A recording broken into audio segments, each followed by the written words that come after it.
મોહમ્મદ ફારૂક પટેલનું રાજીનામું આપતા ફફડાટ ફેલાયો છે। ભરૂચ જિલ્લામાં કોંગ્રેસ છેલ્લા ઘણા સમયથી પડી ભાંગી છે અને તેમાંય સંકલનનો અભાવ હોય તેવા કિસ્સા વચ્ચે હાલમાં જ ભરૂચ નગરપાલિકાના વોર્ડ 2 માં ઉમેદવારોને મેન્ડેટ આપવા મુદ્દે શહેર અને પ્રદેશ સંગઠન વચ્ચે સંકલનના અભાવે કુતબુદ્દીન ઉર્ફે કરણ પટેલ અને રાજ વસાવાના મેન્ડેટ રદ થતા અને પ્રદેશના મેન્ડેટને માન્ય કરતા નારાજ ઉમેદવારના સમર્થકોએ જિલ્લા અને પ્રદેશના પ્રમુખના ફોટાવાળા બેનરો સળગાવ્યા બાદ શહેર કોંગ્રેસ મહામંત્રી તરીકે મોહમ્મદ ફારૂક ઉમરજી પટેલે વોર્ડ 2 માં મેન્ડેટ કૌભાંડના પગલે રાજીનામું આપી રહ્યા હોય તેવા આક્ષેપો સાથેનું લેટર પેડ લખી શહેર કોંગ્રેસને પાઠવ્યો હોય અને હજુ પણ ઘણા શહેર કોંગ્રેસના હોદ્દેદારો પણ રાજીનામા આપી શકે તેવું નિવેદન મોહમ્મદ ફારૂક પટેલે આપ્યું હોય અને ખુદ શહેર કોંગ્રેસ પ્રમુખ સલીમ અમદાવાદીનું પણ નકલી રાજીનામું સોશિયલ મીડિયા ઉપર વાયરલ કર્યું હોય, જેના પગલે કોંગ્રેસની મતબેંક ઉપર કોંગ્રેસીઓ જ નુકસાન કરી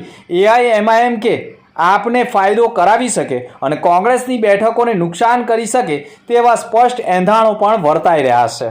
મારું નામ ફારૂક પટેલ છે।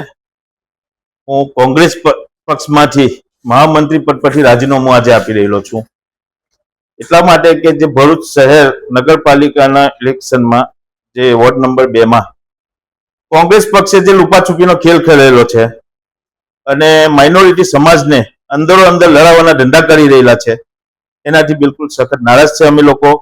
અને આવનારા દિવસોમાં મારો માઇનોરિટી સમાજના લોકો એકાએક રાજીનામા બી આપશે આના અંદર।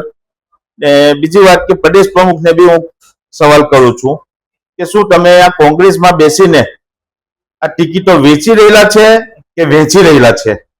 એક બહુ મોટો સવાલ છે અમારો।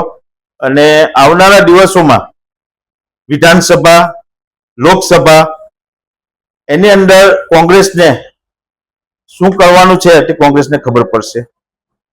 આ એક બહુ મોટું કૃત્ય કરેલું છે મારી નજરમાં કોંગ્રેસે કે અંદરો અંદર જ જેને વોર્ડ નંબર 2 માં જે ભાઈ શમશાદભાઈને અને હેમેન્દ્રને જે ટિકિટ મળેલી છે એનાથી અમને કોઈ નારાજગી નથી, પણ આ કોંગ્રેસ પક્ષે અંદરો અંદર જે માઇનોરિટીને જે લડાવવાના ધંધા કર્યા છે એ બિલકુલ ચલાવી લેવામાં નહીં આવે। આજે હું મારું રાજીનામું આપું છું મહામંત્રી પદ ઉપરથી। જય હિન્દ।